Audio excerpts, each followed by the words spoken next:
శ్రీమాత్రే నమః. Welcome to జ్యోతిష్య జ్ఞాన దీపిక. ఈ వీడియోలో కేమద్రుమ యోగం గురించి తెలుసుకుందాం. అసలు కేమద్రుమ యోగం అంటే ఏమిటి? ఈ యోగం ఏర్పడితే ఏం జరుగుతుంది అనేటటువంటి అంశాలన్నీ ఈ వీడియోలో తెలుసుకుందాం. చాలామంది యోగాలు అంటే ఈ యోగం మాకు ఉందేమో, ఉంటే బాగుంటుంది అనేటటువంటి ఆలోచన ఉంటుంది ధన సంపాదనకు సంబంధించింది. కానీ ఈ కేమద్రుమ యోగం అనేది ఉండకపోతేనే మంచిది. ఎవరి జాతకాల్లోనూ కేమద్రుమ యోగం లేకపోతేనే బాగుంటుంది.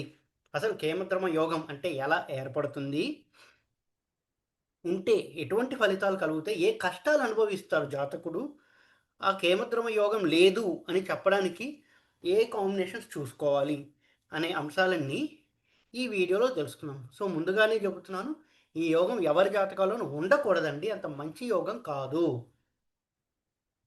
చంద్రునికి రెండో ఇంట్లోనూ 12వ ఇంట్లో, అంటే చంద్రుడికి ముందు రాశిలోను వెనక రాశిలోను, చంద్రుడు ఉన్నటువంటి గ్రహం, చంద్రగ్రహం ఉన్నటువంటి రాశి నుంచి ముందు రాశిలో కానీ వెనక రాశి, లేదా రెండో భావంలోను 12వ భావంలోను రవి కాకుండా ఏ గ్రహము లేనప్పుడు, రవి ఉన్నా కూడా ప్రాబ్లమే, బట్ కొంతవరకు ఓకే అన్నది. బట్ రవి కూడా కన్సిడర్ చేసుకోవచ్చు.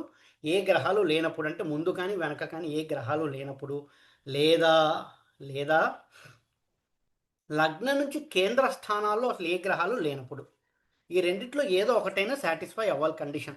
నంబర్ 1 ఏంటి? చంద్రుడికి ముందు రాశిలోను వెనక రాశిలోను ఏ గ్రహము లేనప్పుడు, లేదా లగ్నం నుంచి కేంద్ర స్థానాల్లో గ్రహాలు లేనప్పుడు కేమద్రమ యోగం అనేటటువంటిది ఏర్పడుతుంది. లగ్నం నుంచి కేంద్ర స్థానాలు అంటే ఏంటి? 1, 4, 7, 10 వీటిని కేంద్ర స్థానాలు అంటాం. 1, 4, 7, 10 అంటే లగ్నము, చతుర్థము, సప్తమ భావము, దశమ భావము, ఈ 4 భావాల్ని కేంద్ర స్థానము అంటాం. ఈ 4 భావాల్లో ఏ గ్రహము లేనప్పుడు, లేదా చంద్రుడికి ముందు రాశిలో కానీ వెనక రాశిలో కానీ గ్రహాలు లేనప్పుడు కేమద్రమ యోగం అనేటటువంటిది ఏర్పడుతుంది.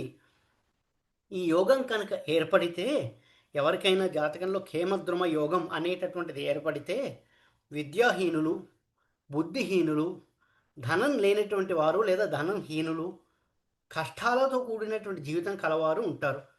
బుద్ధిహీనులు అంటే తెలివితేటలు సరిగ్గా ఉండవు, ఒక డెసిషన్ మేకింగ్ స్కిల్స్ బాగుండవు, ఏం చెయ్యాలి లైఫ్లో అనేటువంటి దానికి స్పష్టత ఉండదు, బుద్ధి లేకుండా ఉంటారు, ఏదేదో చేసేస్తూ ఉంటారు. విద్యాహీనులు, చదువు సరిగ్గా రాదు, ఎన్ని చదువులు చదివినా వాళ్ళకి అబ్బదు. అంతేకాకుండా ధనం లేనటువంటి వారు ఎంత కష్టపడ్డా ధనం అనేది ఉండదు వాళ్ళ దగ్గర, కష్టంతో కూడే జీవితం, ఇవన్నీ ఉంటే కేమద్రమ యోగం అనేటటువంటిది ఏర్పడితే. మరి ఏ కండిషన్స్ ఏమైనా ఉన్నాయా అంటే, ముందు కేమద్రమ యోగం ఏర్పడి వేరే ఏ రాజయోగాలు ఉన్నా కూడా, అంటే కొంతమంది జాతకంలో చూసి మీ జాతకంలో రాజయోగం ఉందండి, ధనయోగం ఉంది, లక్ష్మీయోగం ఉంది, మీరు సంపన్నులు అవుతారని చెప్తారు. కానీ కేమద్రమ యోగం ఉండి ఏ యోగాలు ఉన్నా క్యాన్సిల్ అయిపోతాయి అవన్నీ. అది చంద్రుడికి ఉన్నటువంటి బలం అలాంటిది, చంద్రగ్రహానికి ఉన్నటువంటి బలం అలాంటిది. కేమద్రమ యోగం ఏర్పడి ఇంక ఏ రాజయోగాలు, ధనయోగాలు, లక్ష్మీ యోగాలు ఉన్నా అవన్నీ క్యాన్సిల్ అయిపోయి జీవితంలో కష్టాలు అనేవి ఎదుర్కొంటారు. సో చంద్రుడి నుంచి ఎప్పుడైనా సరే యోగం చూసేటప్పుడు, ఏవైనా చంద్రుడి నుంచి యోగం చూసేటప్పుడు చంద్రుడి యొక్క శుభాశుభత్వాల్ని కూడా పరిశీలించాలి. అంటే చంద్రుడు పూర్ణచంద్రుడా, క్షీణచంద్రుడా? దానికి డెఫినేషన్ ఆల్రెడీ ఇవ్వడం జరిగింది ఇంకొన్ని వీడియోల్లో. పూర్ణచంద్రుడు, క్షీణచంద్రుడు అంటే, చంద్రుడు పూర్ణచంద్రుడా అయితే శుభుడు, క్షీణచంద్రుడు అయితే పాపి, అశుభుడు అనేటువంటివి తెలుసుకోవాలి. సో పూర్ణచంద్రుడు ఇచ్చేటువంటి ఫలితాలు చాలా చాలా బాగుంటాయి, క్షీణచంద్రుడు ఇచ్చేటువంటి ఫలితాలు కొంతవరకు తగ్గుతాయి, డిమినిష్ అవుతాయని చెప్పొచ్చు. రిజల్ట్స్ బలం తక్కువ ఉంటుంది. ఇక చంద్రుడికి రెండవ ఇంట్లో కనుక ఏదైనా గ్రహాలు ఉంటే, రవి కాకుండా, ఇక్కడ బాగా గుర్తుపెట్టుకోవాలి, చంద్రుడికి రెండవ ఇంట్లో అంటే ముందు రాశిలో, ఉదాహరణకి మీది ధనస్సు రాశి అయింది అనుకున్నాం, మకరంలో, ధనస్సు నుంచి మకరం ముందు ఇల్లు కదా రెండో ఇల్లు, మకరంలో ఏవైనా గ్రహాలు రవి, రాహువు, కేతువు, ఈ మూడు కాకుండా, రవి, రాహువు, కేతువు ఈ మూడు కాకుండా ఏవైనా గ్రహాలు ఉంటే అప్పుడు మీ జాతకంలో సునఫా యోగం ఏర్పడింది అంటారు.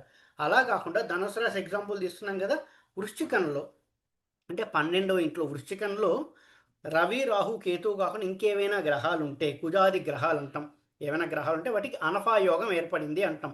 ఈ యోగాలు ఏర్పడితే స్వయం కృషితో, పట్టుదలతో జీవితంలో విజయం సాధిస్తారు. సో ఈ యోగాలు లేకుండా అనఫా సునఫా యోగాలు ఏవీ లేకుండా, అనఫా సునఫా యోగాలు అనేవి ఏర్పడకుండా, లగ్నం నుంచి కేంద్ర స్థానంలో అసలు గ్రహాలే లేకుండా, ఏదైనా సరే గ్రహాలే లేకపోతే అప్పుడు కేమద్రమ యోగం ఏర్పడింది అని చెప్పచ్చు. ఈ యోగం ఏర్పడితే మాత్రం జీవితంలో కష్టాలు చాలా ఎక్కువగా ఉంటాయి. అన్ని రాజయోగాలు క్యాన్సిల్ అయిపోతాయి. సో అందుకే ముందు లగ్నంలో లగ్నం నుంచి కేంద్రంలో గ్రహాలు ఉండడం చాలా ఉత్తమము. లేదా చంద్రుడికి ముందు వెనక రాశిలో గ్రహాలు ఉండడం ఉత్తమం. ఇది క్లుప్తంగా కేమద్రమ యోగం గురించి ఈ వీడియోలో తెలుసుకున్నాం. ఈ వీడియో కనుక మీకు నచ్చినట్టయితే లైక్ చేయండి, మీ ఫ్రెండ్స్ అందరితో షేర్ చేయండి. మరిన్ని వీడియో నోటిఫికేషన్స్ కోసం మా ఛానల్ సబ్స్క్రైబ్ చేసుకోండి. ఎవరైనా నా దగ్గర ఆస్ట్రాలజీ కోసం కన్సల్ట్ అవ్వాలి అని అనుకుంటున్నారో కింద కనిపిస్తున్న నెంబర్కి వాట్సాప్ ద్వారా నన్ను కాంటాక్ట్ చేయండి. ఎవరైతే ఆన్లైన్లో జ్యోతిష్యం నేర్చుకోవాలి అని అనుకుంటున్నారో వాళ్ళు కూడా కింద కనిపిస్తున్న నెంబర్కి వాట్సాప్ ద్వారా నన్ను కాంటాక్ట్ చేయండి.